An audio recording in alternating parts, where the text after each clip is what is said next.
అందరికీ నమస్కారం అండి. నేను మణికుమార్ని, కుంభకోణం కోఆపరేటివ్ ప్రాసెస్ విజయవాడ నుంచి. చాలామంది పెద్ద సైజు కీర్తిముఖుడు అయితే అడుగుతున్నారు. వాళ్ళ కోసం ప్రత్యేకంగా డిజైన్ చేసి తయారు చేయబడిన కీర్తిముఖుడు విగ్రహం అనమాట. యాక్చువల్గా కీర్తిముఖుడు గురించి నేను ఒక 3 మినిట్స్లో మొత్తం ఆయన చరిత్ర, ఆయన పుట్టుక, ఆయనకి ఎందుకు తలకాయ మాత్రమే మిగిలింది, అలాగే ఆయన ఎందుకు దేవతల కన్నా ఎత్తులో ఉంటాడు, ఆయన పెట్టుకోవడం వల్ల వచ్చే లాభాలు ఏంటి, ఇవన్నీ కూడా చెప్పాను. అయితే ఇప్పుడు నేను అది ప్రీవియస్ వీడియో చూడండి.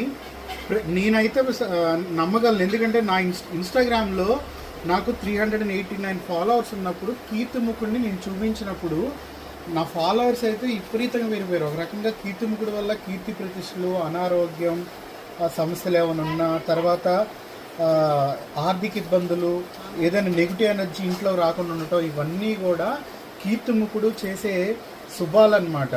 సో అందులోనే మీకు చూపిస్తున్న వచ్చేటప్పటికి కీర్తిముఖుడు చాలా చాలా బిగ్ సైజ్ అన్నమాట. సో ఇది చూస్తే మీకు దగ్గర ఒక 1.5 ఫీట్ దాకా వస్తుంది.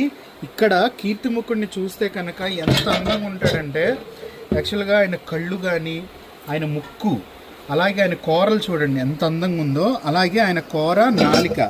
సో ఇది మెయిన్లీ డిజైన్ చేసింది నరదిష్టి ఎక్కువగా ఉన్న ప్రదేశాలు, అంటే వ్యాపార స్థలాలు, పొలిటికల్ ఆఫీసెస్, లేదంటే కాలేజెస్ కానీ, స్కూల్స్ బయట కానీ, లేదంటే ఏదైనా ఫంక్షన్ హాల్ కానీ, ఇండస్ట్రీస్ కానీ, వాటి దగ్గర పెడతానికి ప్రత్యేకంగా తయారు చేయబడిన అతిపెద్ద కీర్తిముఖుడి ఒక విగ్రహం అనమాట.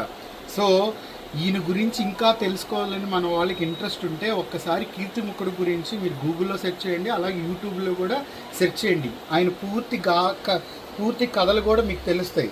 సో ఎవరైతే నన్ను బిగ్ సైజ్ అడిగారో వాళ్ళ యొక్క వ్యాపార అభివృద్ధి కోసం, వాళ్ళ కోసం చూపిస్తున్న కీర్తిముఖుడు ఒక ఫేస్ అన్నమాట. ఇది చాలా పెద్ద సైజు, పూర్తిగా ఎల్లో యాంటిక్ ఫినిషింగ్తో వస్తుంది, హెవీ డీటెయిలింగ్తో. ఇదొక కలెక్షన్.